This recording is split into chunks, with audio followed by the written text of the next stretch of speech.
नमस्कार मित्रांनो, छापाकाट्याच्या 29 मे रोजीच्या स्पेशल बुलेटिनमध्ये आपल्या सगळ्यांचं स्वागत। सुरुवात करूया हेडलाईन्सने। लाडक्या बहिणीसाठी पुन्हा आदिवासी विभागाचा निधी वळवला।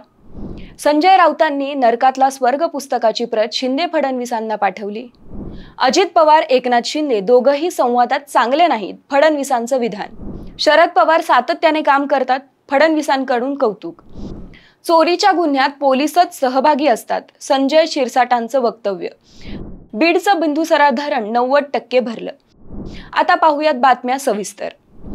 लाडकी बहीण योजनेसाठी आदिवासी विभागाचा 335 कोटींचा निधी वळवला। नीती आयोगाच्या नियमांची पायमल्ली करत निधी वळवल्याची विरोधकांकडून टीका, तर निधी वळवल्याची बातमी खोटी, फडणवीसांचं स्पष्टीकरण। नरकातील स्वर्ग पुस्तकाची प्रत एकनाथ शिंदेंना पाठवली। लढायचं कसं हे शिकण्यासाठी प्रत पाठवल्याची संजय राऊतांची प्रतिक्रिया। देवेंद्र फडणवीस, राज ठाकरेंनाही पुस्तकाची प्रत पाठवल्याची माहिती। एकनाथ शिंदे आणि अजित पवार दोघेही संवादात चांगले नाहीत, इंग्रजी वृत्तपत्रात दिलेल्या मुलाखती दरम्यान देवेंद्र फडणवीसांचं विधान। शरद पवार जय पराजयाचा विचार न करता सातत्याने मेहनत करतात, देवेंद्र फडणवीसांकडून शरद पवार यांचं स्तुतिसुमन।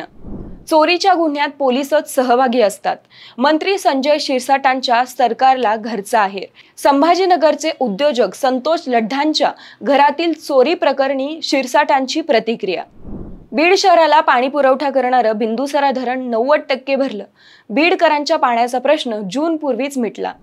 या होत्या आज दिवसभरातल्या महत्त्वाच्या बातम्या। अशाच अपडेटसह पुन्हा भेटू, तोवर विविध विषयांवर व्हिडिओज पाहण्यासाठी चॅनलला सबस्क्राईब करायला मात्र विसरू नका आणि व्हिडिओ आवडल्यास लाईक करा।